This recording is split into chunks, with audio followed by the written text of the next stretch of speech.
नमस्कार,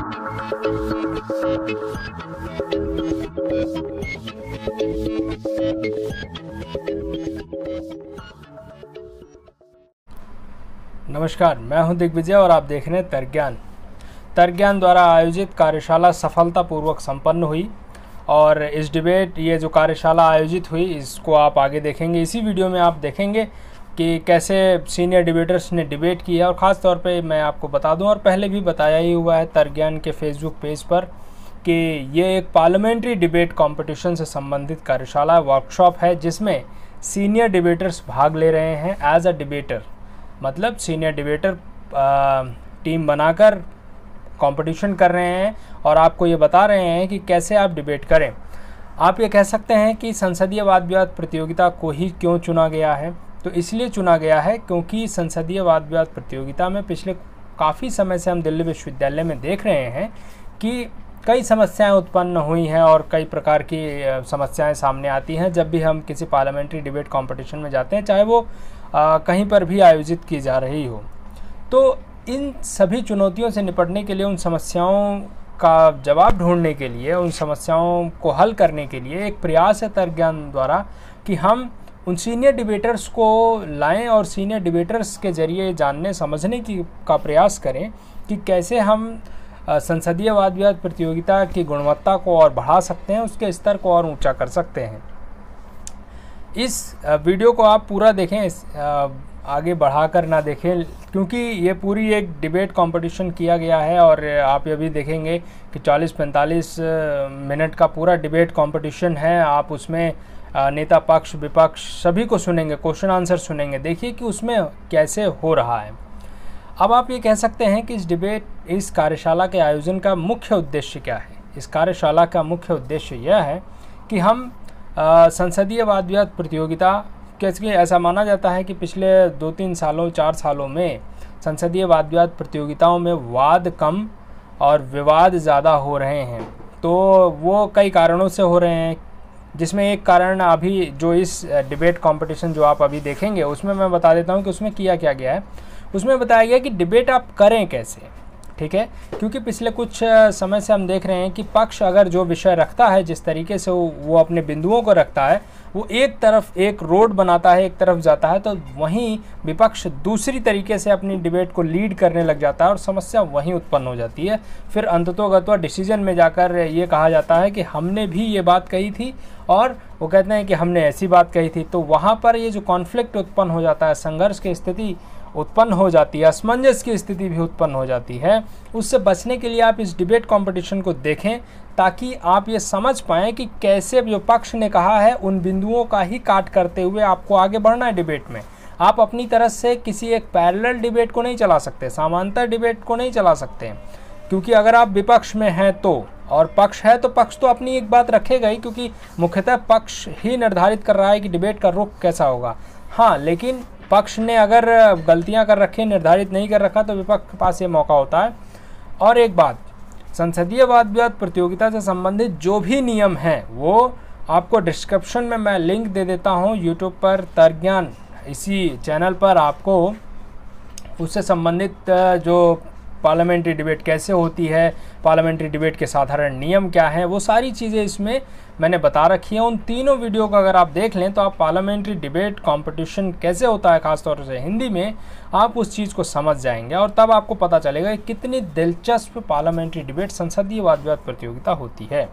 अब जो ये डिबेट हुई है, उस डिबेट के बारे में, उस कार्यशाला के बारे में आपको बता देता हूँ। इस डिबेट कॉम्पिटिशन में 2-4 सीनियर डिबेटर्स ने भाग लिया। सबसे पहले श्री सुमित पांडे जी ने भाग लिया है। श्री सुमित पांडे इस समय पटना हाई कोर्ट में वकालत करते हैं और ये डीयू के एक बहुत बड़े डिबेटर रहे हैं और अभी भी डिबेटर हैं ही, क्योंकि डिबेटर जब तक हैं तब तक, क्योंकि पटना हाई कोर्ट में भी ये वकालत करते हैं तो वहाँ पर भी वक्तव्य और एक डिबेट ही करते हैं एक तरीके से। लेकिन वो डिबेट कंपटीशन नहीं होता है, वो वकालत है। तो ये पटना हाई कोर्ट में सुमित पांडे जी अभी वकालत कर रहे हैं, लेकिन इसके बावजूद भी जब उन्होंने इस कार्यशाला के बारे में सुना तो उन्होंने बोला ठीक है, निश्चित तौर पर मैं इसमें सहयोग करने के लिए उत्सुक हूं। तो उन्होंने अपना समय निकाला और इस कार्यशाला को सफल बनाने में उनका योगदान मिला हमें। दूसरा नाम है इसमें श्री राजीव रंजन जी का।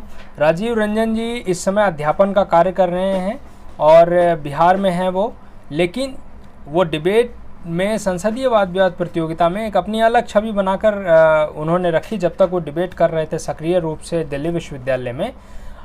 तो उनके लिए भी बहुत सारी बातें हैं कही जा सकती हैं कि उन्होंने डिबेट में क्या क्या कीर्तिमान स्थापित कर रखे हैं, लेकिन फिर भी मैं ये कहना चाहूँगा कि वो एक बड़े नाम हैं, बड़े डिबेटर हैं और सुमित पांडे और राजीव रंजन जी की टीम दिल्ली विश्वविद्यालय के संसदीय वाद विवाद प्रतियोगिताओं में काफ़ी चर्चित है, तो आप उनको भी इस डिबेट में सुनेंगे। आगे एक और नाम श्री मुकेश कुमार का। मुकेश कुमार जी सुप्रीम कोर्ट में अभी वकालत करते हैं, सुप्रीम कोर्ट, भारत के सुप्रीम कोर्ट में वकालत करते हैं। दिल्ली विश्वविद्यालय के डिबेटिंग सर्किट में एक बहुत बड़ा जाना पहचाना नाम है, तो इनको भी आप अभी सुनेंगे और इन्होंने भी काफ़ी डिबेट कर रखी हैं और निर्णायक के रूप में भी कई कॉलेजेस में भूमिका निभा चुके हैं। एक और बड़ा नाम है, वो बड़ा नाम है श्री अनुराग पांडे जी का। अनुराग पांडे जी अभी चार्टर्ड अकाउंटेंट हैं और चार्टर्ड अकाउंटेंट होते हुए भी काफ़ी व्यस्त रहते हैं, लेकिन उसके बावजूद भी जब उन्हें मैंने इस विचार के बारे में बताया तो उन्होंने कहा ठीक है, हम अपना समय देंगे और निश्चित तौर पर सहयोग करेंगे। तो इन सभी 4 वक्ताओं को, श्री सुमित पांडे, राजीव रंजन, मुकेश कुमार और श्री अनुराग पांडे को आप सुनेंगे इसमें, और निश्चित तौर पर आप ये जानेंगे कि डिबेट कैसे की जाए। आगे मैं इस डिबेट की खास बात बता देता हूं कि इसमें आपको पूरी जो संसदीय वाद विवाद प्रतियोगिता का चरण है, जिस तरीके से डिबेट चलती है, वो सारी आपको देखने को मिलेंगी। अर्थात नेता पक्ष आएंगे, फिर नेता विपक्ष आएंगे, फिर उपनेता पक्ष, फिर उपनेता विपक्ष, उसके बाद प्रश्नोत्तरी चरण, फिर उसके बाद प्रत्युत्तर भाषण। निश्चित तौर पर एक रोचक विषय है। अब आपके मन में सवाल उठ रहा होगा कि रोचक विषय है, ये रोचक डिबेट है, तो डिबेट का विषय क्या रखा गया है? जैसा कि मैंने आपको बताया कि दो तरफ 2 कानूनी विशेषज्ञ बैठे हुए हैं और काफ़ी अच्छा अनुभव है उनके पास। तो इस डिबेट कंपटीशन का जो हमने विषय रखा, वो विषय भी हमने रखा कि कानून से संबंधित ही रखा जाए। तो हमने विषय रखा कि भारतीय बुद्धिजीवियों का यह सदन मानता है कि संवैधानिक न्याय ही नैतिकता है। तो इस रोचक विषय पर आप इस डिबेट को सुने और इस डिबेट को सुनने के बाद अपनी प्रतिक्रिया दें, और मैं उम्मीद करता हूं कि आप पूरी डिबेट सुनेंगे और पूरी डिबेट सुनने के बाद आप अपनी प्रतिक्रिया निश्चित तौर पर तर्कज्ञान पर देंगे। और एक इम्पॉर्टेंट जानकारी आपको बता दूं कि यह पहली डिबेट है, इसके बाद भी तर्कज्ञान पर इस तरीके की बहुत सारी डिबेट आने वाली है, तो आप सुनते रहें और ये डिबेट देखें। तर्कज्ञान द्वारा आयोजित इस पहली ऑनलाइन संसदीय वाद विवाद प्रतियोगिता की जो कार्यशाला है, वर्कशॉप है, उसमें आप सभी का स्वागत है। और जितना आप सभी ये जानते हैं, जिस तरीके से मैंने आपको तर्कज्ञान के फेसबुक पेज पर इस डिबेट, इस कार्यशाला से आयोजित सभी विवरण दे दिया था, मैं उम्मीद करता हूं कि आप सभी उन सभी चीजों को जानते हैं और उन सभी चीजों को से आप अवगत हैं। तो इस डिबेट में इस डिबेट की जो कार्यशाला है, उसमें जो विषय रखा गया, वो विषय आपको बता देता हूं। भारतीय बुद्धिजीवियों का यह सदन मानता है कि संवैधानिक न्याय ही नैतिकता है। इस एक तरफ मुकेश भैया और अनुराग पांडे भैया हैं और दूसरी तरफ सुमित पांडे भैया और राजीव रंजन भैया हैं। इसमें पक्ष में अनुराग पांडे भैया और मुकेश भैया की टीम है और विपक्ष में सुमित पांडे, राजीव भैया की टीम है। तो इसमें साधारण से नियम है, आपको फिर से मैं नियम बता देता हूं। तो प्रत्येक वक्ता को बोलने के लिए 5 मिनट दिया जाएगा।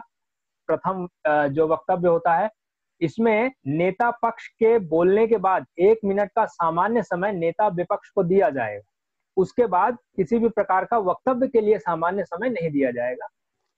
इस चरण के बाद जब हम प्रश्नोत्तरी में बढ़ेंगे तो सभी को 1 मिनट का सामान्य समय दिया जाएगा अपने प्रश्न तैयार करने के लिए, और प्रत्येक वक्ता से 3 मिनट प्रश्नोत्तर किया जा सकता है। और उसके बाद 1 मिनट तैयारी करने के लिए मिलेगा प्रत्युत्तर भाषण के लिए, और प्रत्युत्तर भाषण 2 मिनट का होगा। और कोई भी और प्रत्युत्तर भाषण सबसे पहले विपक्ष की तरफ से आएगा। तो इस डिबेट को शुरू करते हैं। और इस डिबेट में जो नेता पक्ष हैं उनको मैं आमंत्रित करता हूं और चाहूंगा कि वो इस डिबेट का शुभारंभ करें। भैया टैप के लिए मैं ऐसे क्लैप कर दूं तो चलेगा क्या? चलेगा चलेगा। हाँ, टैप आप बता दीजिए कैसे। ठीक है, तो मैं आप लोगों को भैया 4 पे ऐसे टैप दे दूंगा और 5 पे मल्टीपल टैप्स दे दूंगा। ठीक है ठीक है ठीक है। शुरू करें, सब अपना माइक म्यूट कर लें और अनुराग पांडे भैया अपना वक्तव्य शुरू करें। ठीक है ठीक है ठीक है। सदन पटल पर जो विषय रखा गया है कि भारतीय बुद्धिजीवियों का यह सदन मानता है कि संवैधानिक न्याय ही नैतिकता है, के पक्ष में मैं नेता पक्ष अपने वक्तव्य के साथ सदन में उपस्थित हूँ। चूंकि सदन भारतीय बुद्धिजीवियों का है महोदय, इसलिए यहाँ पर पहले ही यह स्पष्ट कर देना चाहूँगा कि बुद्धिजीवियों के अनुसार जो संविधान की परिकल्पना है वो है समविधान, यानी एक ऐसा विधान जो कि सभी के लिए समान रूप से एप्लीकेबल हो। अब यानी अगर सभी के लिए समान रूप से एप्लीकेबल है और सभी को समान अधिकार देता है तो उसमें ऐसे किसी संविधान को शामिल नहीं किया जा सकता है जो कि किसी ऑटोक्रेटिक यानी अधिनायकवादी शासक के द्वारा अपने वेस्टेड इंटरेस्ट के लिए कोई संविधान बनाया गया हो। ऐसे किसी संविधान को इसमें स्वीकार नहीं किया जा सकता है। अब महोदय मैं आता हूँ संवैधानिक न्याय पर। संवैधानिक न्याय को समझने से पहले हमें न्याय को समझना पड़ेगा। न्याय की जो अवधारणा है वो यह है कि न्याय एक वह सद्गुण है जो किसी समाज में संतुलन लाने का उद्देश्य रखता है। यानी किसी भी समाज के जो विभिन्न हित होते हैं उनके बीच में एक संतुलन स्थापित करने का उद्देश्य होता है न्याय का। यानी वह ऐसी प्रक्रियाओं और मान्यताओं का योग होता है जिसके माध्यम से प्रत्येक व्यक्ति को वे सभी अधिकार या वे सभी सुविधाएं प्राप्त होती हैं या प्राप्त करने का लक्ष्य होता है जिसे समाज उचित मानता हो। यानी न्याय की अवधारणा में ये होता है कि प्रत्येक व्यक्ति को वो सभी अधिकार व सुविधाएं प्राप्त हों जिसे समाज उचित मानता हो। अब समाज उचित मानता है ये कैसे पता चलेगा? ये पता चलेगा समाज के द्वारा निर्धारित किसी व्यवस्था से। यानी समाज अपने आप को किसी ऐसी व्यवस्था में एक्सप्रेस करे ताकि वह बताए कि वह किसे उचित मानता है और किसे उचित नहीं मानता है। तो एक लोकतांत्रिक व्यवस्था में समाज यह बताता है अपने संविधान के माध्यम से। तो यहाँ पर आती है संवैधानिक न्याय की परिकल्पना। यानी संवैधानिक न्याय वह मान्यताएं और प्रक्रियाएं हैं जिनमें प्रत्येक व्यक्ति को वे अधिकार या सुविधाएं प्राप्त हैं जिन्हें संविधान उचित मानता है। यानी संविधान वह व्यवस्था है जो कि उचित भूमिका निभाता है, एक गाइडिंग लाइट की भूमिका निभाता है। अब महोदय मैं आता हूँ संवैधानिक न्याय को मैं यहीं पर छोड़ता हूँ, वापस इससे जुड़ूंगा। अब मैं आता हूँ नैतिकता पे। नैतिकता क्या है? नैतिकता एक वह सैद्धांतिक व्यवस्था है जो कृत्यों के परिप्रेक्ष्य में उचित अनुचित, सही गलत या अच्छे बुरे का निर्धारण करने में सहायक होती है। यानी व्यक्ति का कोई कृत्य या कार्य अच्छा है या बुरा, उसके लिए उसको निर्धारित करने के लिए उसके बारे में निर्णय लेने के लिए जिन सिद्धांतों की आवश्यकता पड़ती है उन्हें नैतिकता कहते हैं। नैतिकता महोदय ये जो अच्छे बुरे का निर्णय होता है कि कोई कृत्य अच्छा है या बुरा है, ये व्यक्ति के अंतःकरण यानी व्यक्ति विशेष के स्तर पर भी तय होता है। लेकिन महोदय व्यक्ति विशेष के स्तर पर जब उसके अंतःकरण से निर्धारित होता है कि कोई कृत्य अच्छा है या बुरा है तो वह उसके नैतिक मूल्यों के आधार पर निर्धारित होता है और वे नैतिक मूल्य उस व्यक्ति विशेष के होते हैं। और ये नैतिक मूल्य व्यक्ति विशेष देना चाहूंगा कि ये नैतिक मूल्य नैतिकता नहीं है। नैतिकता की चार दीवारी में नैतिकता की बाउंड्री में आने के लिए विभिन्न नैतिक मूल्यों को एक कॉमन थ्रेड उसमें होना पड़ेगा और उसे सामाजिक स्वीकार्यता भी प्राप्त होनी पड़ेगी। अब सामाजिक स्वीकार्यता प्राप्त किन्हीं नैतिक मूल्यों को नैतिकता में परिवर्तित होने के लिए सामाजिक स्वीकार्यता प्राप्त है कि नहीं, वो समाज कैसे प्रदर्शित करेगा? तो वो समाज प्रदर्शित करेगा संविधान के माध्यम से महोदय। जैसे मैं एक उदाहरण के तौर पर समझाना चाहूंगा कि अगर अरे यार ये तो बहुत ही जल्दी 4 मिनट है भैया, 4 मिनट हो गया। 4 मिनट हो गया ना, अभी 1 मिनट है। जी भैया 1 मिनट है। अच्छा ठीक है।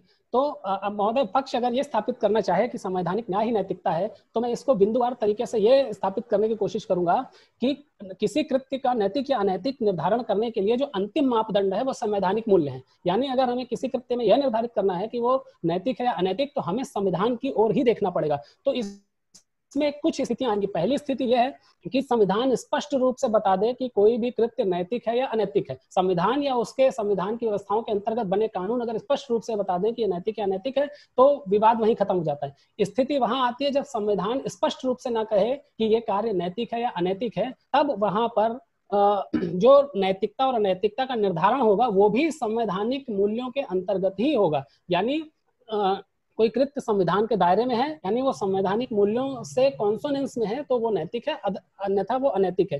फिर तीसरी स्थिति यह आती है कि किसी स्थिति में व्यक्तिपरक जो नैतिक मूल्य हैं या समूह के नैतिक मूल्य हैं उनमें, और जो कॉन्स्टिट्यूशनल संवैधानिक जो मोरालिटी है, संवैधानिक नैतिकता है, उनमें अपने खाप पंचायत या सबरीमाला का, तो ऐसी स्थिति में भी कॉन्स्टिट्यूशनल मोरालिटी को ही सुप्रीम माना जाएगा महोदय। इसके आगे का वक्तव्य जो है नेता उपनेता पक्ष रखेंगे। धन्यवाद। तो नेता विपक्ष के लिए 1 मिनट का सामान्य समय है और उसके बाद नेता विपक्ष अपना वक्तव्य रखेंगे।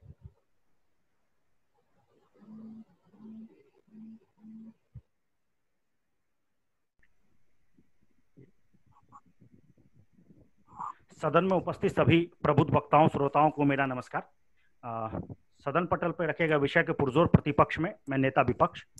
अध्यक्ष जी, माननीय पक्ष की तरफ से आकर के जो वक्तव्य दिया गया उसमें उन्होंने संविधान की परिभाषा देते हुए कहा कि समजोर विधान, यानी कि सम्यक व्यवस्था जहां पर होगा हम उसको संविधान बोलेंगे।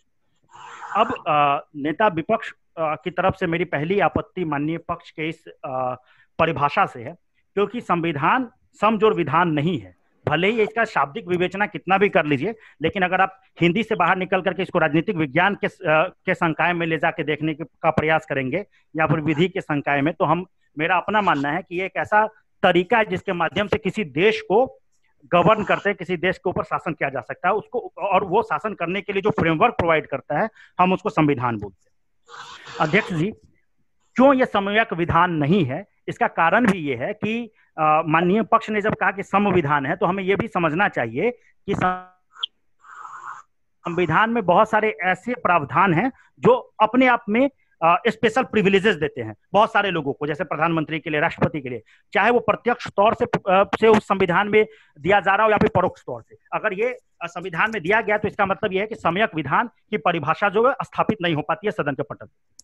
अध्यक्ष जी, माननीय पक्ष ने आकर के कहा कि नैतिकता क्या है, तो नैतिकता अंतःकरण में जो व्यक्ति जो सही मानता है गलत मानता है, लेकिन उसको सामाजिक ढांचे से समाज को दे और समाज स्वीकृति देता है, ये कैसे होगा?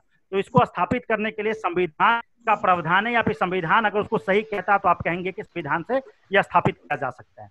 लेकिन ये अपने आप में विरोधाभासी है, क्योंकि संविधान किसी चीज को सही कह दे और वो सही हो जाए, ये कहना मुझे लगता है सही नहीं है। क्योंकि भारतीय संविधान के परिप्रेक्ष्य में देखें तो भारतीय संविधान का जो निर्माण है उसकी प्रक्रिया देखें 1946 से लेकर 1949 के बीच, तो हम पाएंगे कि बहुत सारे ऐसे लोगों को चुन करके भेजा गया। वो कहा भी जाता है कि भारतीय कॉन्स्टिट्यूएंट असेंबली जो था वो पार्शियली नॉमिनेटेड और पार्शियली इलेक्टेड बॉडी था। उसमें भी इलेक्टेड जो बॉडी थे उसको किसने इलेक्ट किया था? उसमें जो प्रोविंशियल असेंबली था वहां पे लोगों ने सिर्फ 10% लोगों ने चुन करके भेजा। तो ये कह देना कि सारी जनता ने उसको सही माना, मुझे लगता है ये अपने आप में विरोधाभासी है और अपने आप में संविधान को जो सेक्रोसेंट माना जा रहा है वही अपने आप में गलत है। संविधान सेक्रोसेंट है ये मानना, इस बात से विपक्ष सहमति दर्ज नहीं करता है। अध्यक्ष जी, इसके अलावा माननीय पक्ष से मैं एक बात उनका नजर इस विषय पे खींचना चाहूंगा कि इस विषय में एक शब्द इस्तेमाल किया गया है ही, यानी कि जो नैतिकता शब्द है वो एक सर्वनाम है और संज्ञा है, और उसके पहले जो एडजेक्टिव के तौर पे ही का इस्तेमाल किया गया है, यानी कि वो मान रहा है सिर्फ और सिर्फ संविधान होगा। अध्यक्ष जी, विपक्ष इससे घोर असहमति व्यक्त करता है। इसका कारण यह है कि माननीय पक्ष ने ही कहा कि अधिनायकवादी नेता अगर कोई संविधान बनाता है तो हम उससे सहमति दर्ज नहीं करेंगे, उसको गलत मानेंगे। लेकिन बहुत सारे संविधान जिसको अधिनायकवाद का जो उदय है वो दिखता है, चाहे वो इंदिरा गांधी का उदय देख लीजिए जो उस समय के संवैधानिक प्रावधानों का इस्तेमाल करके उनका उदय हुआ था, या फिर वर्तमान में अगर आप और भी बहुत सारे नेताओं को देखते हैं तो उनका उदय, यहां तक कि अगर आप जर्मनी की बात कर ले, वाद का उदय हुआ। तो ये कह देना कि अधिनायकवादी नेताओं के द्वारा संविधान बनाया गया उसको नहीं मानेंगे, लगता है ये अपने आप में गलत है, क्योंकि कोई भी संविधान में अधिनायकवाद के उदय होने का खतरा हमेशा मौजूद रहता है। तो ये नैतिकता का परिभाषा नहीं हो सकता। अध्यक्ष जी, एक और खास बात जिस पर ध्यान आपका आकृष्ट करना चाहूंगा। अध्यक्ष जी, संविधान का निर्माण शून्य में नहीं हुआ, वैक्यूम में संविधान का निर्माण संविधान का निर्माण नहीं किया गया है। वही संविधान सभा जिसने संविधान का निर्माण किया उसने मंडूक उपनिषद से सत्यमेव जयते शब्द लिया। ये क्या दिखाता है आपको? समाज में संविधान सही है, इसके लिए भी संविधान कह देने मात्र से कि संविधान ही नैतिकता का एकमात्र परिभाषा है, यह अपने आप में गलत है। धर्म, समाज, संस्कृति, ये हर चीज मिलकर के संविधान या फिर नैतिकता का निर्माण करता है। और जब संविधान का ही निर्माण धार्मिक संविधान के निर्माण में धर्म से हमने सैंक्टिटी लिया है, समाज से सैंक्टिटी लिया है। जो ओरिजिनल संविधान के पन्ने थे, बहुत सारे ऐसे लोगों का चित्रण किया गया है जो किसी धर्म का किसी कल्चर का रिप्रेजेंटेशन करते हैं। तो संविधान अपने आप में सैक्रोसेंट नहीं है। संविधान इसीलिए इवोल्यूशनरी जूरिस्प्रूडेंस का कॉन्सेप्ट है। इवोल्यूशनरी जूरिस्प्रूडेंस से हमारा तात्पर्य यह है कि इवोल्यूशनरी जूरिस्प्रूडेंस का मतलब है संविधान खुद ही कहता है कि वो अपने आप में परिपूर्ण नहीं है, इसलिए आप उसको आर्टिकल 368 कहता है ठीक कर सकते हैं या सुधार सकते हैं। तो संविधान अपने आप में सैक्रोसेंट नहीं है। तो संविधान नैतिकता का तो विराम देता हूं। Thank you so much.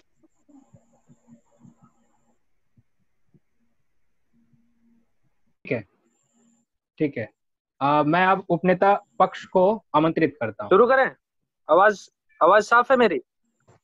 जी, आप सदन पर पटल पर रखा गया विषय संवैधानिक बुद्धिजीवियों का यह सदन मानता है कि संवैधानिक न्याय ही न्याय है का पुरजोर समर्थन करते हुए और अपने नेता की बात को आगे बढ़ाते हुए मैं सबसे पहले स्पष्ट कर देना चाहता हूं कि विपत्ति जाहिर नहीं किया है। विपक्ष आया है और हमारी ही बात को कह के चला गया है। मुझे यह नहीं समझ आया कि विपक्ष के दृष्टिकोण से नैतिकता क्या है, विपक्ष के दृष्टि न्याय क्या है। महोदय अध्यक्ष महोदय, सबसे पहली बात परिभाषा की बात करते हैं।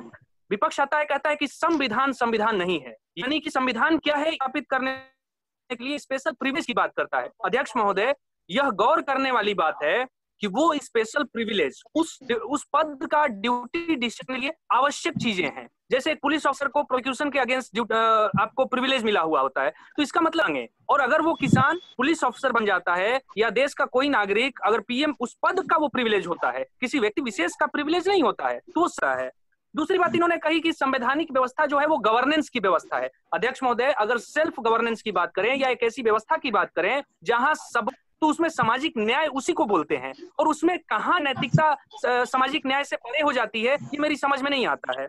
उसके बाद इन्होंने बोला कि स्वीकृति देता है और उस समाज की स्वीकृति को हम संविधान में देख सकते हैं। हमारे नेता ने यही बात कही है कि जब तक आपका व्यक्ति नैतिकता नहीं बोल सकते हैं, उसे नैतिक, उस व्यक्ति विशेष का नैतिक मूल्य बोल सकते हैं, नैतिकता नहीं बोल सकते हैं। लेकिन जब उसे सामाजिक स्वीकृति मिल जाती है और वो परिलक्षित कैसे होगी, वो परिलक्षित होगी तो समाज की नैतिकता जो है वो सामाजिक न्याय में संवैधानिक न्याय में लक्षित होगी। अध्यक्ष महोदय, भारतीय संविधान के परिप्रेक्ष्य में इन्होंने बात करी कि उसमें से कुछ लोग ही इलेक्टेड थे और जो इलेक्टेड थे वो भी सही था। तो वो कैसे चुन के गए थे लोग या नॉमिनेट होके गए थे, यह उतना सरोकार नहीं रखता है जितना कि सरोकार यह रखता है वो क्या सामाजिक मूल्यों की चीज नहीं थी, वो क्या भारतीय नैतिकता के आधार पे संविधान नहीं बनाया गया था। हमारा विपक्ष आता है, कहता है मुंडको उपनिषद से हमने जो है वो सत्यमेव जयते लिया, तो क्या हमने अपने कल्चर का जो नहीं किया, और क्या वो संविधान, इन्होंने खुद बोला कि इवोल्यूशनरी जूरिस्प्रूडेंस है, यानी संविधान कोई शून्य में नहीं है, एक डायनेमिक डॉक्यूमेंट है जो एवर चेंजिंग है। क्योंकि नैतिकता जो है वो समय परक होती है, नैतिक चेंजिंग होती है, नैतिकता कोई स्टैटिक चीज नहीं होती है। कल जो नैतिकता है तो संविधान नैतिकता के हिसाब से इसीलिए डायनेमिक डॉक्यूमेंट है, वो बहुत वर्सेटाइल है। तो जब संविधान बनाया गया कॉन्स्टिट्यूएंट असेंबली के द्वारा, सुप्रीम कोर्ट में वो चैलेंज भी हुआ इस आधार पे, और सुप्रीम कोर्ट ने ये बहस की बात नहीं है, सुप्रीम कोर्ट ने उसे बोला थी। लेकिन अगर आज भी आपको जज करना हो उस संविधान को, तो उस संविधान में ही 368 का जैसे प्रावधान है, लेकिन उसके मूलभूत स्ट्रक्चर ढांचे को आप नहीं चेंज कर सकते हैं। मूलभूत ढांचे को चेंज करने के लिए आपको नया कॉन्स्टिट्यूएंट असेंबली बनाना होगा, और नया कॉन्स्टिट्यूएंट असेंबली तभी बनेगा जो करंट नैतिकता है उस पे चलता रहेगा, तब तक ये संविधान चलता रहेगा। उसके द्वारा कट हुआ ना। अगली बात इन्होंने कही कि इसको सैक्रोसेंट नहीं माना जा सकता है। इसको सैक्रोसेंट क्यों नहीं माना जा सकता है? अगर समाज के हर तबके का हर वैल्यूज का इनकॉर्पोरेशन इसमें हुआ है, और जब तक वो वैल्यू चेंज नहीं होते हैं तब तक इसको भारतीय संविधान के परिप्रेक्ष्य में रखा। देश विदेश में ऐसे बहुत सारे संविधान है जो अनरिटन है, जो राइटिंग में नहीं है, तो वो मूल्यों के आधार पर चलते हैं। जैसे यूके का संविधान है तो वो मूल्यों के आधार पर चलता है। उस देश की नैतिकता से ये डिटरमिन होता है कि कोई चीज संवैधानिक है या असंवैधानिक है। तो वहां पे संवैधानिक न्याय का पूरा जो कॉन्सेप्ट है वो नैतिकता से ही से है। ये कागज का कोई टुकड़ा नहीं है, एक ऐसा परिकल्पना जिसमें समाज का हर तबका अपना नैतिक मूल्य जो है उसको इन्वेस्ट किया है, वही संविधान है, और उसको समाज से स्वीकृति मिलती है। तो मुझे नहीं लगता कि विपक्ष ने कहीं भी इस बात से इनकार किया है। और इंदिरा गांधी वगैरह का जो जिक्र इन्होंने किया, तो इंदिरा गांधी ने जो चीजें डेमोक्रेटिक वे में लाई उसी संविधान के आधार। इसी के साथ मैं अपने वक्तव्य को समाप्त करता हूं। बहुत बहुत धन्यवाद।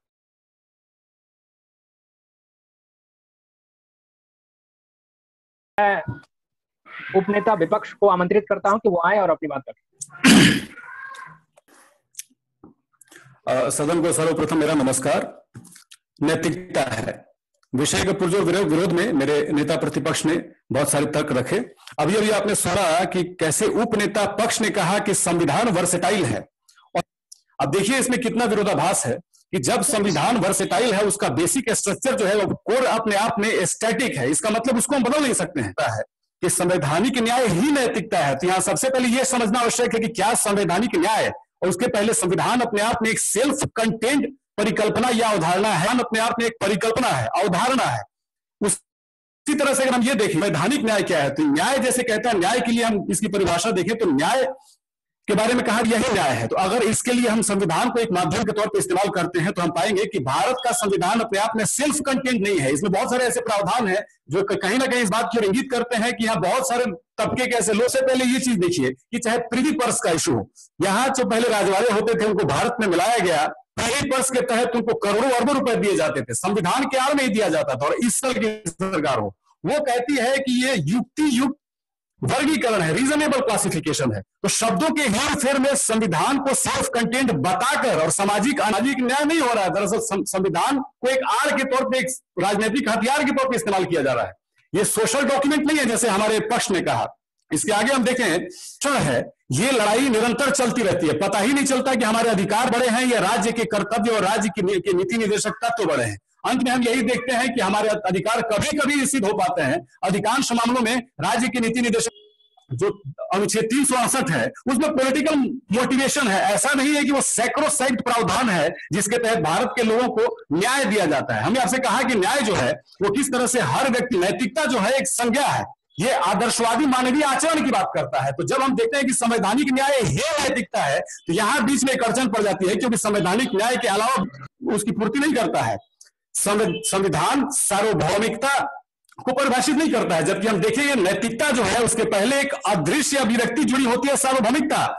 हमारे विपक्ष ने कहा कि किस तरह से ये जो नैतिकता है वो व्यक्तिपरक भी हो सकती है और सामाजिक भी हो सकती है। देखिए ये संविधान की संरचना इनके बीच के घर्षण को आज तक रिजॉल्व ही नहीं कर पाया। तो ऐसे में हम कैसे मान लें कि ये जो संविधान के प्रस्तावना पत्र में ये कहता है समावेश न्याय है, लेकिन आप देखिएगा कि व्यवहारिक दृष्टिकोण से ये तो फलीभूत होता ही नहीं है। उदाहरण के तौर पर अनुच्छेद 22 जो किसी भी व्यक्ति को पुलिस उठा के थाने में बंद कर देती है, और वकीलों ने हमेशा ऐसे प्रावधानों के खिलाफ आवाज उठाया। इससे हमें यह पता चलता है ये ऐसा अधिकार सरकारी तंत्र को देता है कि आपकी हमारी लिबर्टी का कोई महत्व ही नहीं है। तो ऐसे डॉक्यूमेंट को सोशल डॉक्यूमेंट हम कैसे, अभी हमारे उपनेता विपक्ष ने कहा कि सबको बराबरी का अधिकार मिला हुआ है। ये रीजनेबल क्लासिफिकेशन के अधिकार में किसी भी आम आदमी के खिलाफ आप थाने में जाइए FIR दर्ज हो जाएगा, लेकिन जब किसी पब्लिक सर्वेंट या अपराध प्रक्रिया संहिता क्रिमिनल प्रोसीजर कोड जिसके धारा 197 के तहत अब आपको राज्य सरकार या केंद्र सरकार से अनुमति लेके आना पड़ेगा, तब उस सरकारी नौकर के खिलाफ FIR दर्ज होगा। लेकिन इसको छुपाने के लिए सरकार कहती है कि ये युक्ति युक्त वर्गीकरण है। इसका अर्थ ये है कि युक्ति युक्त किया जाता है। मैंने इसीलिए कहा ये एक पॉलिटिकली मोटिवेटेड डॉक्यूमेंट बन जाता है। हो सकता है कि संविधान निर्माताओं की नीयत पे शक नहीं किया जा सके, लेकिन सक्सेसिव जितने सरकारें आई वो अपने राजनीतिक मंसूबे को सार से संविधान, और एक बात और, संविधान आर्थिक न्याय तो कतई नहीं करता है। संविधान आर्थिक न्याय के लिए सरकार के ऊपर सारी चीजें छोड़ देता है, चाहे वो रुपये का कन्वर्टिबिलिटी हो या राज्य सरकार को कैसे किस तरह का कैपिटल एक्सपेंडिचर बढ़ाना है या रेवेन्यू एक्सपेंडिचर बढ़ाना है। इसमें आप देखिए सरकार के जो बेसिक स्ट्रक्चर का प्रावधान है वो सार्वभौमिक नहीं है और सर्वमान्य नहीं है। यही वजह है कि जब सरकार सिटीजनशिप अमेंडमेंट बिल लेके आती है तो एक तबका के लिए पूरा रोड का घेराव कर देता है। इस तरह से हम देखते हैं कि संविधान बहुत लोगों को मान्य नहीं भी है। तो ऐसे में संवैधानिक न्याय ही नैतिकता है। जैसे हमने कहा कि नैतिकता जो है आदर्शवादी मानवीय आचरण है, उस नैतिकता के पैमाने पर यह संवैधानिक न्याय खड़ा नहीं उतरता है, जो है इसको स्थापित करने में विफल रहा है। इसी के साथ मैं अपनी बारी को विराम देता हूं। धन्यवाद। सबसे पहले विपक्ष पक्ष के किसी एक वक्ता को बुला लें और अपना प्रश्न पूछें।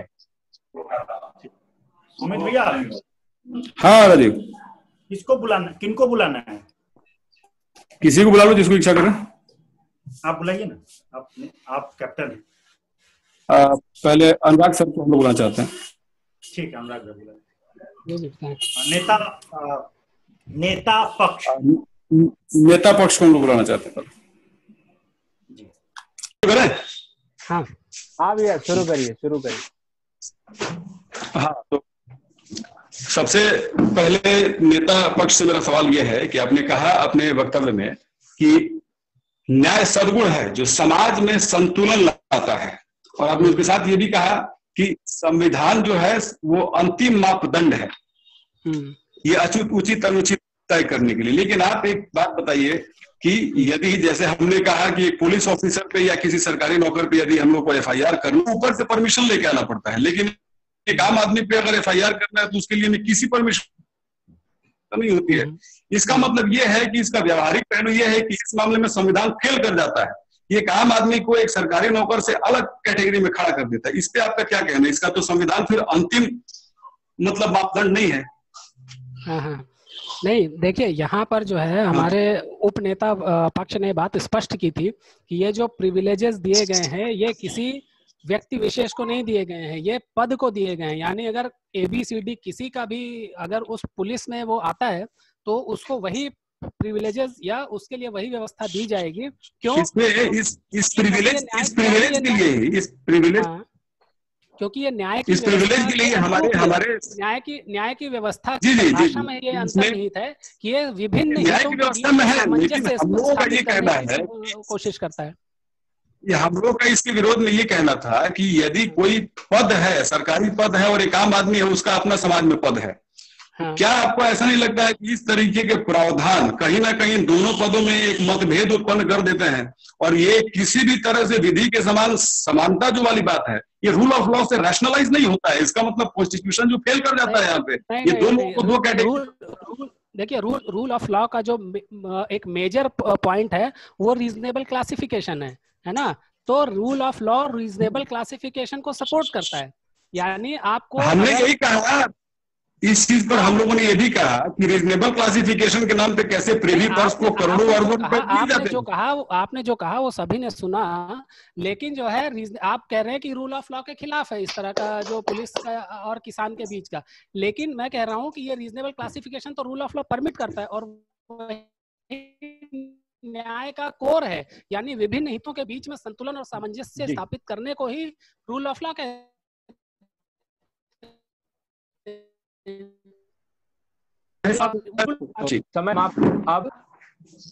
समय समाप्त हो गया। अब पक्ष किसी विपक्ष के किसी एक वक्ता को आमंत्रित करें।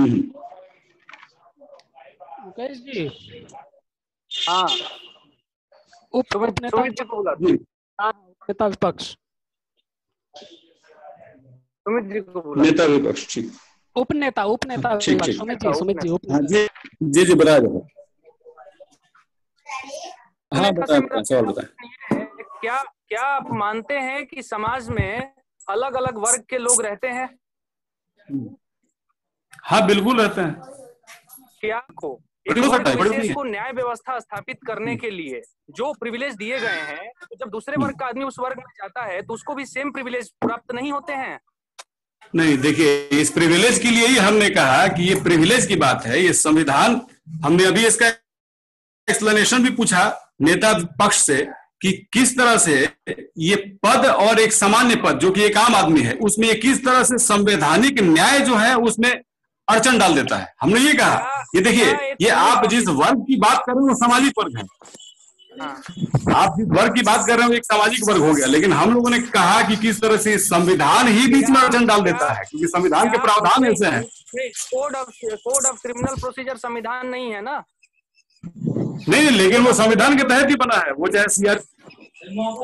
तो क्या एक पुलिस ऑफिसर के खिलाफ प्रोसिक्यूशन का सैंक्शन नहीं मिलता है तो आप कोर्ट में याचिका नहीं दायर कर सकते हैं? क्या आप रेमेडीलेस हो जाते हैं? हाँ मुकेश जी पूछे। तो मेरा प्रश्न यही था कि क्या पुलिस ऑफिसर के खिलाफ गवर्नमेंट सैंक्शन नहीं देती है तो आप कोर्ट में, आपके पास रेमेडी है, आप जा सकते हैं?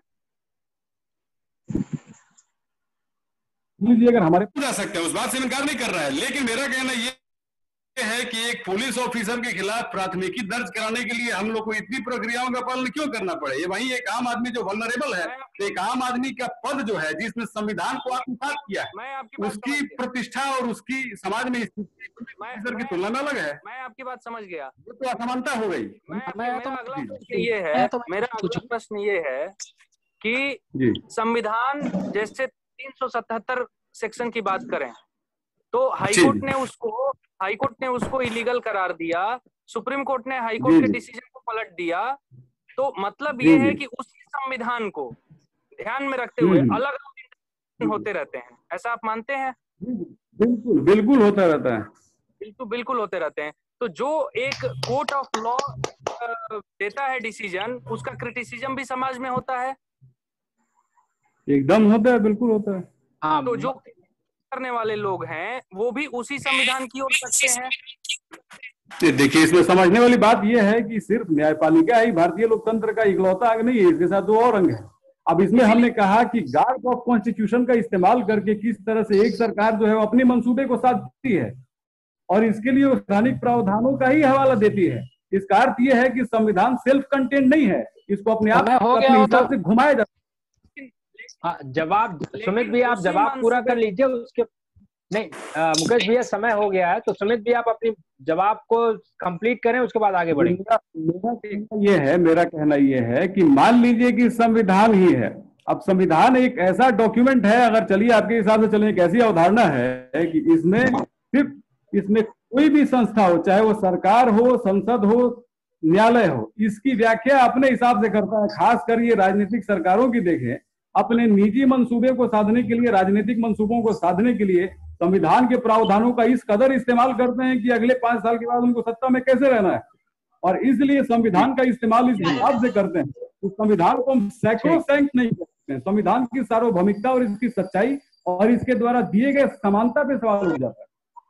इसलिए यही वाली जो बात है, संवैधानिक ही नैतिकता है, ये बात धर्म हो जाती है कि कितना समय दोगे उत्तर के लिए? ठीक है। अब जो वक्ता बच गए हैं पक्ष के में विपक्ष को पूछ ले। मुकेश जी आपको मेरी आवाज आ रही है? बिल्कुल आ रही है। सुनिए, हम प्रश्न पूछ रहे हैं भैया। हाँ पूछो राजू। मुकेश जी आपको मेरी आवाज आ रही है? बिल्कुल साफ आ रही है, पूछिए। Okay sir. सबसे पहले सर मेरा जो आपसे प्रश्न है, क्या व्यक्ति को संविधान को मानना चाहिए? संविधान जल्दी में उत्तर दीजिए। संविधान निष्ठा होनी चाहिए, मानना चाहिए उसको? चाहिए क्या? होती ही है। नहीं होती है, इसका मतलब जो बहुत सारे ऐसे लोग नहीं हो सकते जो नहीं मानते हैं। उनकी निष्ठा किसी और संविधान में होती होगी, कहीं ना कहीं उनकी निष्ठा परिलक्षित होती है। हमें संविधान को मानना चाहिए। जो हमने संविधान हमारे नैतिक मूल्यों को परिलक्षित करता है, उस संविधान को हमें जरूर मानना चाहिए। तो एक बात बताइएगा, आपने कहा निष्ठा होनी चाहिए, निष्ठा क्यों होनी चाहिए? क्योंकि वो हमारे नैतिकता पे आधारित है वो संविधान। और ये कैसे साबित होगा कि हमारे नैतिकता का आधार है? वो साबित हो जाएगा कि आपकी निष्ठा कहाँ है। इस तो फिर आपने कहा था, आपने अपने वक्तव्य के शुरुआत में कहा था कि लोग कैसे चुन करके आए ये महत्वपूर्ण नहीं है। जो आदमी गलत तरीके से चुन करके आए वो हमारे निष्ठा को प्रतिपादित कैसे करेगा? हो सकता है, ये हो सकता है। जैसे अगर मेरे इलाके का जो सांसद है, मैंने वोट उसके विपक्ष में किया है, मैंने किसी और कैंडिडेट को किया है, लेकिन वो संसद में हो सकता है कि मेरे मन की बात रख रहा हो। आपके यहाँ के ज्यादातर लोगों ने उसको सपोर्ट, आपके यहाँ के ज्यादातर लोगों ने उसको सपोर्ट किया है। नहीं, तभी वो सांसद बना। नैतिकता के आधार पे चुनना और ना चुनना, चुनाव करने के बहुत सारे आधार हो सकते हैं। तो जरूरी नहीं है। ही जब हम उसके सैंक्टिटी पे क्वेश्चन कर रहे हैं, तो मुझे लगता है कि संविधान ऑल सैक्रोसेंट नहीं है। खैर, हमारा अगला प्रश्न आपसे ये है सर, नहीं उसमें ये है कि जब अपने आप को संविधान की लाइन पाते हैं। नेक्स्ट क्वेश्चन ये है सर अगला क्वेश्चन ये है सर, नेता विपक्ष आपसे प्रश्न ये है, क्या प्रधानमंत्री संवैधानिक पद है? प्रधानमंत्री संवैधानिक पद है भारत में? है। क्या प्रधानमंत्री करप्ट हो सकता है? अनैतिक हो सकता है? बिल्कुल हो सकता है। बिल्कुल। तो कहने का मतलब ये हुआ कि व्यक्ति कैसा है, ये उसकी नैतिकता खुद से संग्रहित होती है, ना कि संविधान से आती है? नहीं, उसका नैतिक मूल्य खुद का होता है। उसका नैतिक मूल्य का मतलब ये है कि जब उसी संविधान को खुद का नहीं, आप मेरा प्रधानमंत्री का नैतिक मूल्य खुद का है, सुनिए, उसी संविधान के आधार पे उस प्रधानमंत्री के खिलाफ कार्रवाई भी की जा सकती है। व्यक्ति विशेष जो है वो करप्ट हो सकता है। सुनिए ना सर, एक बात, आपने ये बात माना कि उसका नैतिकता खुद का होता है। जब नैतिकता उसका खुद का हो रहा है, मैंने कहा नैतिक मूल्य खुद के होते हैं, और उन नैतिक मूल्यों की जब समाज स्वीकृति दे देता है। हाँ, राजीव भैया को अपनी बात कह लेने दीजिए, ये लास्ट क्वेश्चन है उनकी तरफ से, और फिर आप समापन करिए, जवाब दीजिए। बिल्कुल। हाँ सर, मेरा इसी क्वेश्चन का कंटिन्यूएशन था, जो मेरा क्वेश्चन था। सर मैं लास्ट अपना क्वेश्चन को फ्रेम करके बोल दे रहा हूँ, मॉडरेटर महोदय, अध्यक्ष महोदय। देखिए सर, मेरा कहना ये था कि मतलब मेरा प्रश्न ये है कि प्रधानमंत्री संवैधानिक पद है अपने का। सुमित भैया थोड़ा उसको ऑफ कीजिए। प्रधानमंत्री संवैधानिक पद है, आपने इस बात से सहमति दर्ज की। प्रधानमंत्री करप्ट हो सकता है, अपने का नैतिक, उसका इंडिविजुअल नैतिकता है, लेकिन करप्ट प्रधानमंत्री को भी ये प्रश्न है, प्रिविलेजेस सेम मिलता है। करप्ट प्रधानमंत्री को भी जब तक उसका करप्शन साबित हो नहीं साबित हो, प्रिविलेजेस सेम मिलता है। इसका मतलब नैतिकता का आधार संविधान नहीं है। फिर आप समाज की तरफ देख रहे हैं, और बार बार हम यही कह रहे हैं कि समाज में और भी बहुत सारी चीजें, संस्कृति, धर्म, ये आधार होता है, सिर्फ नैतिकता नहीं होता। हमारा यही आपसे प्रश्न है। अब मुकेश भैया आप जवाब दूं? जी सर। हाँ सर। पहली बात तो ये कि एक प्रधानमंत्री इंडिविजुअली करप्ट है या नहीं करप्ट है, ये उसका इंडिविजुअल गलती हो सकता है, जिसके लिए हमारे संविधान में प्रक्रिया है उसको हटाने का भी और उसके खिलाफ मुकदमा चलाने का भी। तो प्रिविलेजेस जो होते हैं वो एब्सोल्यूट नहीं होते हैं कहीं भी, पहली बात। दूसरी बात, जब आप मैंने ये कभी नहीं कहा कि नैतिकता व्यक्ति परक होती है, मैंने कहा नैतिक मूल्य, और हमारे नेता ने भी ये बात इस पे हम लोग का सवाल ये है कि संवैधानिक मूल्य जो है, यदि मान लीजिए जो प्रधानमंत्री भ्रष्ट भी है, लेकिन तब भी पद पर बना रहेगा। समय समाप्त हो गया। नहीं, मैं हाँ, समय समाप्त हो गया। देता हूँ, प्रश्न पूछने का समय समाप्त हुआ, मैं जवाब दे रहा हूँ। तो मैंने ये कभी नहीं कहा, या हमारे नेता ने कभी नहीं कहा कि नैतिकता व्यक्ति परक होती है। हमने ये कहा कि नैतिक मूल्य जो होते हैं वो व्यक्ति परक होते हैं, और जब उसको सामाजिक स्वीकृति मिल जाती है तो नैतिकता होती है। अब जब वो करप्ट आदमी पद पर बना हुआ है संविधान को ट्विस्ट करके, तो उसी संविधान के द्वारा उसे हटाया भी जा सकता है। संविधान जो होता है, उसी संविधान में निष्ठा करके और उस ट्विस्टिंग को क्रिटिसाइज भी करता है समाज का एक तबका, लेकिन वो संवैधानिक प्रक्रिया या संविधान से बाहर का तबका नहीं होता है। अगर कोई विरोध कर रहा है गवर्नमेंट के पर्टिकुलर एक्ट का, तो वो भी उन्हीं संवैधानिक मूल्यों की दुहाई देता है और कहता है कि ये संवैधानिक होना चाहिए। तो कहीं से भी हम देखते हैं तो हम तकते संविधान की तरफ ही हैं, और जब हम संविधान की तरफ तकते हैं तो इसकी मतलब कि एक पूरे देश और पूरी व्यवस्था की जो नैतिकता है वो संविधान में ही निहित होती है, एक संवैधानिक लोकतांत्रिक व्यवस्था में। जी, अब पक्ष बचे हुए विपक्ष के वक्ता से प्रश्न कर ले। राजीव भैया से प्रश्न किया जाएगा। समय समाप्त। हेलो हाँ, प्रश्न पूछिए। हेलो, मैं प्रश्न कर रहा हूँ। हाँ सर, पूछिए। मेरा प्रश्न नेता विपक्ष से है कि जो आपने कहा कि एक पुलिस ऑफिसर और किसान के बीच में ये जो कानून है वो भेद करता है, तो क्या जो आप यानी इक्वालिटी बोल रहे हैं कि इक्वालिटी नहीं रहती, तो क्या इक्वालिटी एब्सोल्यूट होनी चाहिए? यानी उसको तय हमारा कहना उसमें कोई और उसमें कंसिडरेशन फैक्टर्स नहीं किए जाने चाहिए? देखिए, हमारा कहना ये है कि प्रिविलेज बराबरी एब्सोल्यूट होती है। सर सुनिए, मेरा कहना, हम लोगों का कहना ये है कि बहुत सारे प्रिविलेजेस हैं, और जिसको रीजनेबल रीजन दिया गया, लेकिन उसका रीजनेबिलिटी चेंज होता रहता है। प्राइवेट पर्स का एग्जांपल हमारे नेता ने दिया था, तो हमारे उपनेता ने दिया था प्राइवेट पर्स का उदाहरण। तो ये जो रीजनेबिलिटी का कॉन्सेप्ट है ये चेंज होता रहता है। फिर हमारे उपनेता ने उदाहरण दिया। आप ये मानते हैं कि रीजनेबल क्लासिफिकेशन या रीजनेबल रिस्ट्रिक्शंस होने चाहिए, मतलब हो सकते हैं या नहीं हो सकते हैं? मैं बस क्लासिफिकेशन हो सकता है या नहीं हो सकता है? हम लोग बस आपसे ये कहना चाह रहे हैं कि जो प्रिविलेजेस है वो अपने आप में डिस्क्रिमिनेटरी है, अपने आप में प्रिविलेजेस डिस्क्रिमिनेटरी है। ये तय करने का आपका क्या पैमाना है कि वो डिस्क्रिमिनेटरी हैं? क्योंकि आप ही का संविधान कहता है, we the people of India have solemnly resolved to constitute India। यानी जब आप ये चैलेंज करते हैं कि वो डिस्क्रिमिनेटरी है, तो आप संविधान की तरफ देखते हैं। आप तो संविधान की तरफ देखते हैं। यही बताने की कोशिश कर रहे हैं कि हम संविधान को चैलेंज करने का आधार संविधान है। यानी आप जो चैलेंज कर रहे हैं, हमने कहा कि संविधान आपका सेक्रोसेंट नहीं है, और ये संविधान में ही इतने सारे डिस्क्रिमिनेशन है, जैसे कि पार्ट 3 पार्ट 4 में किसको आप वैल्यू देंगे, कभी हाँ, तो वही वही कभी आप कह देते हैं कि भाई मेरा अगला प्रश्न इसी पे है। मेरा अगला प्रश्न इसी पे है। आपने कहा, आपके उपनेता ने कहा कि सीएए में 2 धड़े में लोग बट गए। कुछ लोगों ने इसे व्यावहारिक माना, कुछ लोग इसके खिलाफ सड़कों पे उतर आए।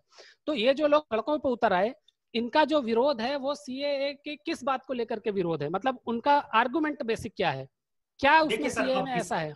सर डिबेट जो है वो सीएए पे नहीं है, लेकिन अगर आप तो फिर आप सीएए पे नहीं है तो फिर सीएए का यूज क्यों किया गया आपके वक्तव्य में? अगर डिबेट नहीं, आप पूछ रहे हैं उनका डिफरेंसेस क्या है, तो डिफरेंसेस में आपको हमारे वक्तव्य में आपसे यही कहा गया कि सीएए के प्रावधान, सीएए संवैधानिक तरीके से पास किया गया, लेकिन बावजूद उसके समाज 2 हिस्से में बट गया। तो वही मैं पूछ रहा हूँ ना, जो सीएए के विरोध में हैं, वो जो विरोध कर रहे हैं, क्या वो संवैधानिक मूल्यों की दुहाई नहीं दे रहे हैं कि हाँ ये असंवैधानिक है, पास संवैधानिक तरीके से किया गया, लेकिन क्या जो विरोध कर रहे हैं वो उस विरोध में संविधान के ही आर्टिकल्स का उल्लेख नहीं कर रहे हैं कि ये कानून संविधान के इस आर्टिकल के खिलाफ है, संविधान के इस आर्टिकल के खिलाफ, इक्वालिटी के खिलाफ है? हम आपको यानी आपका आर्गुमेंट इतना कॉन्ट्राडिक्टरी है कि इसको जो चाहे जैसे चाहे यूज कर सकता है, इसीलिए इंडिविजुअल जो है वो डिसाइड करता है, समाज जो वो नैतिकता डिसाइड करता है। समाज ने क्या कुछ नहीं, हम ये कहना चाहते हैं।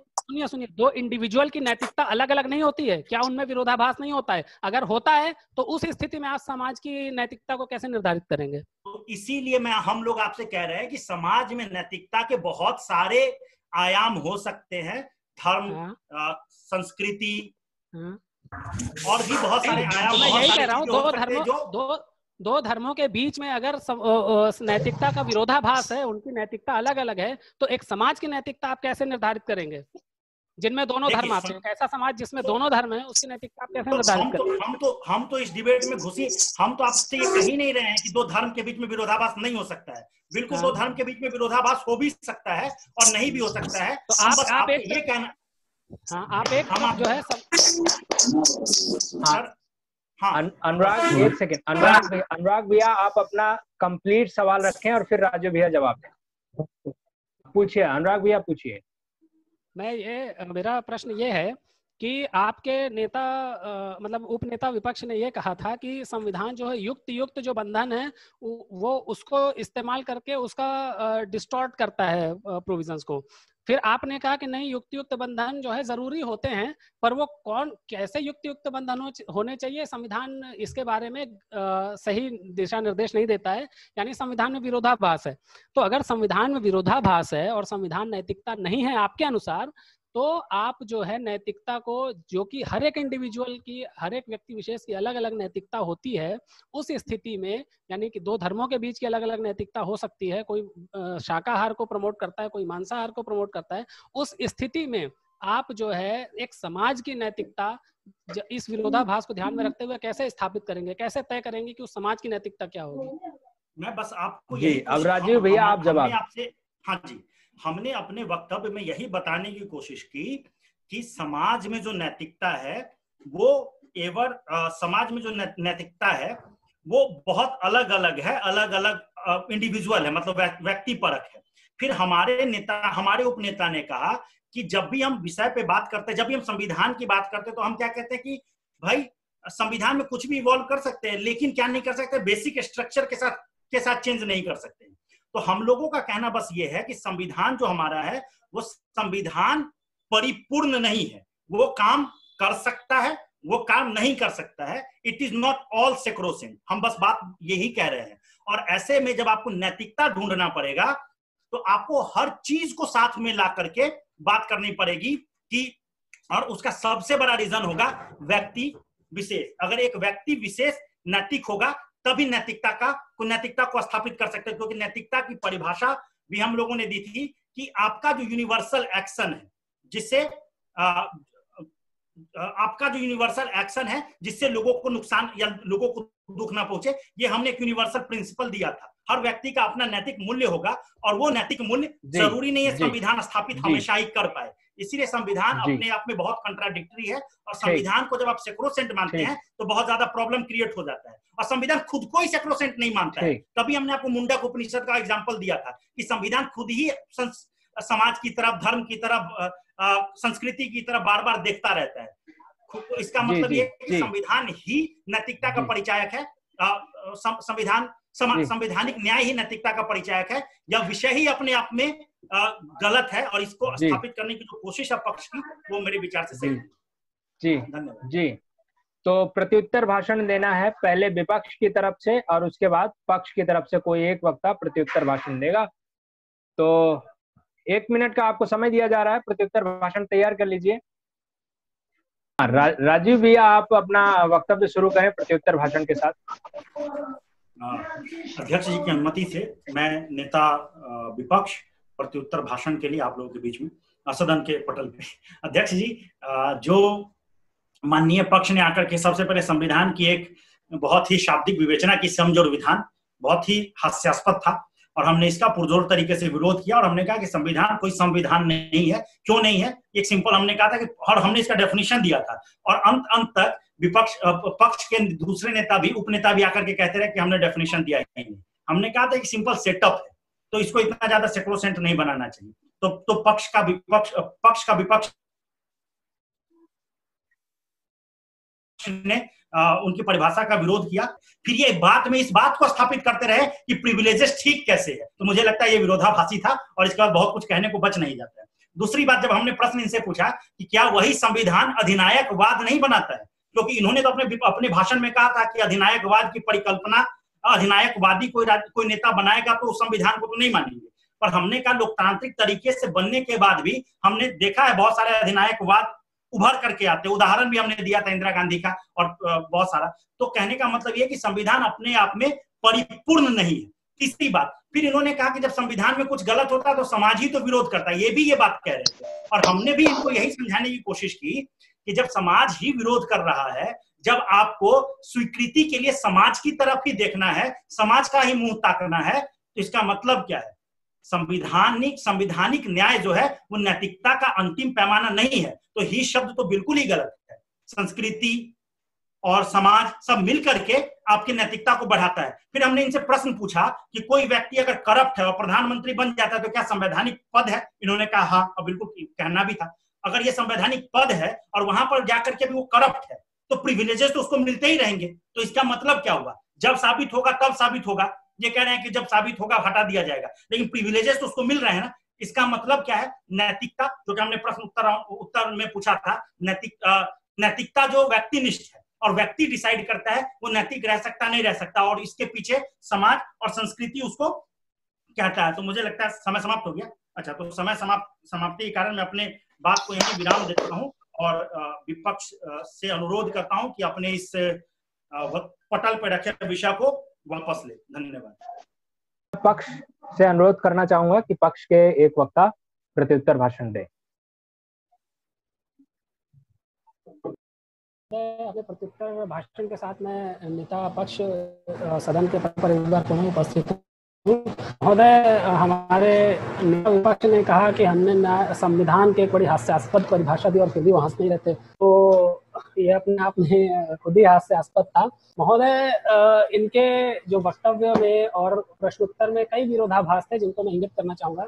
इन्होंने सबसे पहले ये कहा कि हमने ये माना कि जो है बेसिक स्ट्रक्चर जो है कॉन्स्टिट्यूशन सैक्रोसैंक्ट नहीं है और बेसिक स्ट्रक्चर उसका बदला नहीं जा सकता है। महोदय, बेसिक स्ट्रक्चर नहीं बदला जा सकता है, कॉन्स्टिट्यूशन वर्सेटाइल है, लेकिन जो है वो तय होता है कि समाज की नैतिकता उस समय क्या है। अगर समाज इंडिविजुअल के नैतिक मूल्य अगर चेंज हो रहे हैं, अगर नैतिकता चेंज हो रही है, तो उस स्थिति में एक अलग कॉन्स्टिट्यूशनल असेंबली बनेगी और तब ये निर्धारित होगा। लेकिन एक दिए गए समय पर, जो कि हमारे नेता उपनेता पक्ष ने बहुत ही अच्छे से रखा है कि दिए गए समय पर एक कॉन्स्टिट्यूशन, एक संविधान ही नैतिकता का अंतिम मापदंड है। महोदय, इन्होंने हेलो, आवाज आ रही है क्या?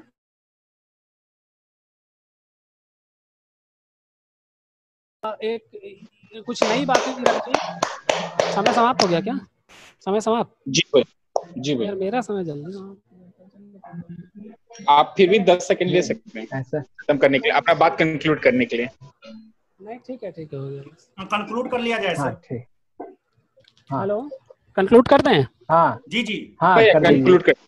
फिर उसके बाद जो है जब इनसे ये पूछा गया कि रीजनेबल रिस्ट्रिक्शंस की बात पर ये पूछा गया कि पुलिस और किसान की जो बात हुई कि रीजनेबल रिस्ट्रिक्शंस होने चाहिए, तो इन्होंने मान लिया कि हाँ होने चाहिए। इसका मतलब कि अपनी बातों को ये काटते गए।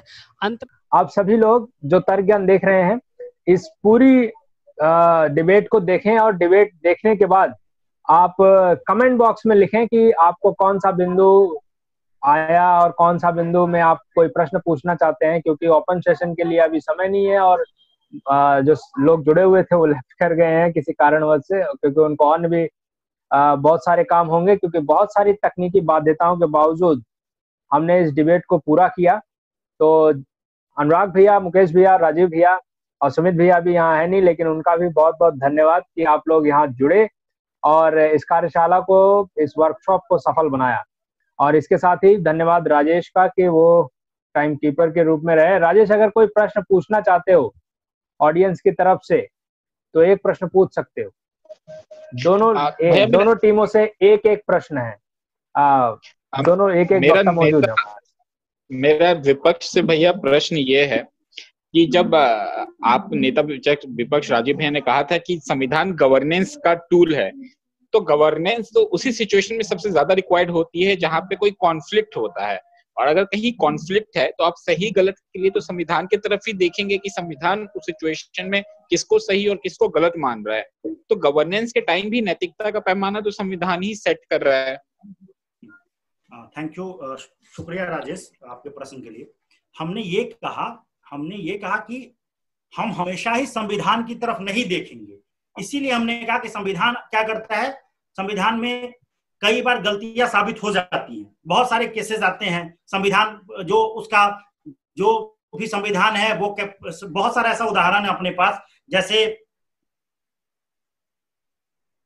एक एग्जांपल ले सकते हैं, केशवानंदा भारती केस का उदाहरण बहुत ही फेमस है। उससे पहले गोलकनाथ केस में सुप्रीम कोर्ट ने कुछ कहा, केशवानंदा भारती केस में कुछ कहा, और ये दिखाता है कि संविधान जो है वो अपना लेजिटिमेसी खुद भी क्लेम नहीं करता। तो हम लोग इतना ज्यादा सोचने लगे हैं कि samvidhan is all sacred, samvidhan is all sacred. Samvidhan is not all sacred, people is all sacred. Thank you जी। ओके, एक कोई प्रश्न राजेश पक्ष से भी किया जाए? भैया मेरा पक्ष से ये सवाल है कि संविधान के जो बहुत सारे जो चीजें हैं वो समय के साथ कांस्टेंट रहे हैं, जैसे जम्मू कश्मीर वाला आर्टिकल ले लीजिए या फिर सिटीजनशिप वाली बातें ले लीजिए, ठीक है। तो सेम आर्टिकल को अलग अलग इंटरप्रिटेशन से कोट करके अपना अपना एक पॉलिटिकल पार्टी एजेंडा जब पूरा किया जाता है, तो हम कैसे मान लें कि जो संविधान है वो समाज को नैतिकता गाइड कर रहा है, ना कि समाज से निकले हुए लोग संविधान को इंटरप्रेट करके उसकी नैतिकता तय कर रहे हैं। पक्ष से कोई इस बात का जवाब दे। हेलो, आवाज आ रही है क्या? हाँ भैया, आप जवाब दीजिए। देखिए, आपने प्रश्न जो किया कि कॉन्स्टिट्यूशन के जो अलग अलग आर्टिकल जो स्टैटिक रहे हैं उनको डिफरेंट पॉलिटिकल पार्टीज अपना एजेंडा बना करके क्या करती हैं, एक बार फिर से दोहरा दीजिए, मैं सवाल अच्छी तरह से सुन नहीं पाया था। कि अपने एजेंडा को फुलफिल करने के लिए एक ही आर्टिकल को अलग अलग तरीके से उसका व्याख्या करती हैं। उसी संविधान के धर्मनिरपेक्षता का जो उसने संवैधानिक मूल्य दिया है उसके आधार पे उनको इंगित किया कि नहीं आप ये गलत कर रहे हैं। तो संविधान किसी भी, ये सिर्फ संविधान की बात नहीं है, किसी भी नैतिक मूल्य को भी अलग अलग तरीके से अपने एजेंडा के तहत यूज किया जा सकता है। अब आप अगर ईमानदारी एक नैतिक मूल्य है उसको लीजिए, तो ईमानदारी को भी आप अपने एजेंडा के तहत यूज कर सकते हैं। मसलन अगर कोई व्यक्ति किसी दूसरे आदमी को मारने के लिए जा रहा है और मुझसे पूछे कि वो आदमी कहाँ है, तो अगर मुझे मरवाना हो दूसरे आदमी को तो मैं बोल दूंगा कि यार मैं तो ईमानदारी का झंडा बरदार हूँ, मैं तो ईमानदार हूँ, मैं तो सही सही बता दूंगा कि वो व्यक्ति कहाँ है। तो इस तरह से ईमानदारी को भी अपने एजेंडे के तहत यूज किया जा सकता है। तो एजेंडा के तहत यूज किया जाना वो अलग बात है, लेकिन वो नैतिक मूल्य या संवैधानिक मूल्य क्या कहता है उस पर ध्यान देने की जरूरत है। तो उस नैतिक मूल्य ही नैतिकता को संवैधानिक मूल्य तय कर रहे हैं। जी हाथ मिलवाया जाए। जी, आप लोग आपस में एक दूसरे का अभिनंदन करें। विपक्ष की टीम से अकेले राजीव नहीं, कोरोना के इस काल में दूर से नमस्ते। मुकेश जी नमस्कार। फिर हम लोग जल्दी मिलते हैं। बाकी अब thank you so much Digvijay, हम लोग को इतना बढ़िया मौका देने के लिए और इतना बढ़िया समय देने के लिए। Thank you so much. तर्क ज्ञान को भी आपका भी बहुत बहुत, आप सभी का बहुत बहुत धन्यवाद। तो आपने ये देखा कि किस तरीके से डिबेट चली और किस तरीके से पक्ष ने अपना वक्तव्य रखा, फिर विपक्ष ने उसका खंडन किया, और प्रश्नोत्तरी चरण में क्वेश्चन जो पूछे गए हैं उसको आप ध्यान रखें कि क्वेश्चन पूछे कैसे गए हैं, क्या क्वेश्चन पूछे गए हैं। जो पक्ष ने रखा, विपक्ष वो क्वेश्चन पूछ रहा है जिससे विपक्ष का वक्तव्य मजबूत हो और पक्ष की बात का खंडन हो। वही काम पक्ष ने किया है कि उन्होंने वो क्वेश्चन पूछे, वो प्रश्न पूछे जिससे पक्ष का वक्तव्य मजबूत हो और विपक्ष के बिंदुओं का खंडन होता हो। तो इस चीज़ को आप ध्यान रखें कि ये डिबेट इसीलिए करवाई गई है ताकि आप ये ध्यान रखें कि आप प्रश्न कैसे पूछें। प्रश्न वो पूछें, ऊटपटांग सवाल पूछने की कोई ज़रूरत नहीं है। आप प्रश्न पूछें, सामने वाले को जवाब देने दें, जो कि आपको यहाँ दिखाई दिया है कि कैसे आप जवाब दे सकते हैं। सामने वाला प्रश्न पूछ ले, आप जवाब दें और तभी आप दूसरा प्रश्न पूछें। और अगर लगे कि सामने वाला आपको सिर्फ जवाब में उलझा कर रखा हुआ, तो आप कहें नहीं, हमें जवाब मिल गया है, हम अगला प्रश्न चाहते हैं। ये आपने इस डिबेट में देखा। इसके अलावा मैं ये कहना चाहूँगा, आप ये देखिए प्रत्युत्तरी भाषण में उन्होंने किस तरीके से अपने बिंदुओं को रखा, और सबसे महत्वपूर्ण बात कि जो नेता पक्ष हैं उन्होंने किस तरीके से जो विषय है, विषय के जो मूल बिंदु होते हैं उसको कैसे उन्होंने रखा। तो मेरा कहना यह है कि संसदीय वाद विवाद प्रतियोगिता में जब कोई विषय दिया जाता है तो उस विषय के कुछ मूल बिंदु होते हैं। उन मूल बिंदुओं को आप एक तरीके से आप उनको डिस्क्राइब जरूर करें, उनको परिभाषित जरूर करें, क्योंकि आपने देखा होगा कि जब नेता पक्ष ने संविधान की परिभाषा दी, संविधान अर्थात सभी के लिए सम्यक विधान, समान विधान, तो जब नेता विपक्ष आए तो उन्होंने देखिए उन्होंने क्या कहा, उन्होंने कहा कि जो इन्होंने परिभाषा दी है सम्यक विधान अर्थात संविधान, सभी के लिए समान विधान, हम इससे एग्री नहीं करते हैं।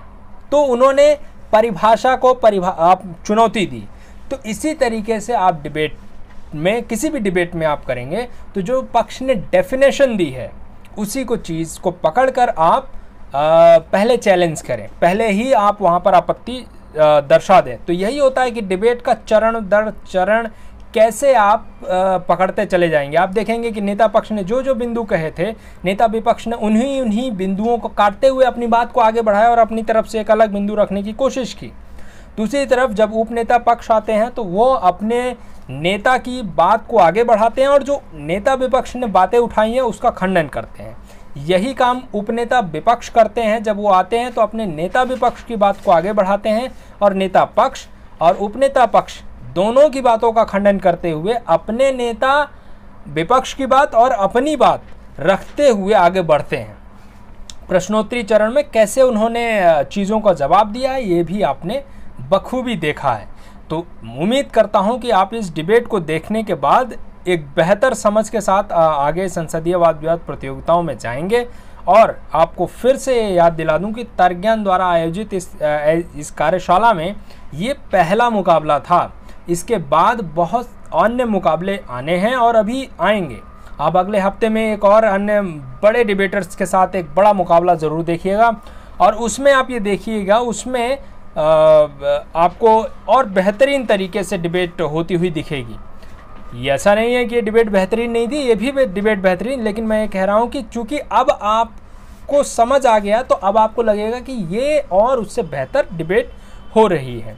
एक बात और मैं ये कहना चाहूँगा कि आप इस तर्क ज्ञान से जुड़े रहें और निरंतर डिबेट जिस तरीके से हो रहे हैं डिबेट की शैली को सुने, क्योंकि आजकल ऑनलाइन डिबेट्स हो रही हैं। इस ऑनलाइन डिबेट को आयोजित करने में काफ़ी समस्याएं आए, काफ़ी तरीके की तकनीकी दिक्कतों का हमें सामना करना पड़ा। इसके बावजूद भी हमारे साथ 12 लोग उस समय ऑडियंस के रूप में जुड़े थे, लेकिन चूँकि तकनीकी दिक्कतें थी तो प्रश्न पूछते समय किसी की आवाज़ नहीं आई, किसी की तस्वीर नहीं आई, उन सबको मुझे हटाना पड़ा। और बाकी जो और लोग जुड़े हुए थे उन सभी ने यह अनुभव किया। उनके कमेंट मैं अपेक्षा करता हूं कि वो लोग टिप्पणी ज़रूर करेंगे कमेंट बॉक्स में और निश्चित तौर पर आप सभी के लिए लाभदायक होगी। तो अगली कार्यशाला में यदि आप अगली जो डिबेट कंपटीशन होने जा रही है, निश्चित तौर पर जल्द ही मैं आपको उसकी सूचना फेसबुक पेज तर्क ज्ञान पर दे दूँगा और उम्मीद करता हूँ कि आप यूट्यूब चैनल को सब्सक्राइब करेंगे और फेसबुक पेज तर्क ज्ञान को ज़रूर फॉलो करें। फेसबुक पेज को ज़रूर फॉलो करें क्योंकि वहाँ पर आपको बहुत ज़्यादा जानकारियाँ मिलती हैं। यूट्यूब पर केवल वीडियो में डाल सकता हूँ, लेकिन आपको मैं डिस्क्रिप्शन में फेसबुक पेज का लिंक दे दूंगा, वहाँ जाइए। वहाँ आपको तमाम तरीके की डिबेट कंपटीशन की, सेमिनार्स की, वर्कशॉप की जानकारियाँ निरंतर उस पर आती रहती हैं। तो आप वहाँ जाएं और उसको ज़रूर फॉलो करें। और वहीं पर मैं आपको जो अगली डिबेट होने जा रही है उसकी सूचना दे दूंगा और वहाँ से मैं उम्मीद करता हूँ आप प्राप्त करेंगे। और अगर आप लाइव डिबेट में जुड़ना चाह रहे हैं तो मुझसे संपर्क कर सकते हैं। मेरा संपर्क नंबर, मोबाइल नंबर वहाँ पर दिया हुआ, व्हाट्सएप नंबर दिया हुआ है। आप मुझे व्हाट्सएप करें, मैं आपको बताऊंगा कि कैसे आप इस डिबेट कंपटीशन में लाइव जुड़ सकते हैं। और लाइव जुड़ने का एक फ़ायदा ये है कि आप वहाँ जुड़कर सीधा प्रतिभागियों से, जो डिबेटर्स, सीनियर डिबेटर्स हैं, जिनको 8-10 साल हो गए हैं डिबेट किए हुए और करते हुए, उनसे आप सीधा प्रश्न पूछ सकते हैं। डिबेट से संबंधित कोई भी प्रश्न आप पूछ सकते हैं। तो ये चीज़ तर्क ज्ञान द्वारा आयोजित की गई, जिसमें आप सभी का सहयोग मिल रहा है और उम्मीद करता हूं कि ये निरंतर आगे बढ़ेगा।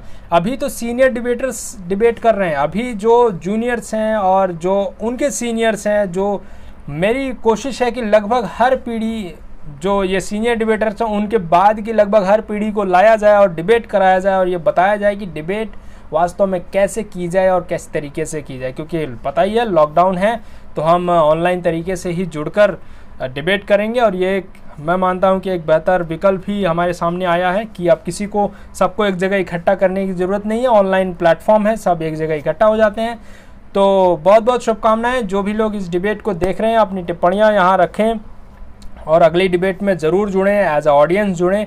और जो लोग जुड़े थे वो निश्चित तौर पर उनको दोबारा लिंक प्राप्त हो जाएगी। तो उम्मीद करता हूं कि आप लोग तर्क ज्ञान को सहयोग देंगे और जो कार्यशाला चल रही है उसमें बढ़ चढ़कर हिस्सा लेंगे। इसी के साथ आप सभी को बहुत बहुत धन्यवाद और उम्मीद करता हूं कि आप इस वीडियो को, इस चैनल को अपने दोस्तों और डिबेटर्स के साथ ज़रूर साझा करेंगे और फेसबुक पेज तर्क ज्ञान को ज़रूर फॉलो करेंगे। मिलते हैं बहुत ही जल्द एक बहुत बड़ी डिबेट के साथ, सीनियर डिबेट के साथ। संसदीय वाद विवाद प्रतियोगिता की एक डिबेट होगी जिसमें आप सभी लोग जुड़ें। बहुत बहुत धन्यवाद।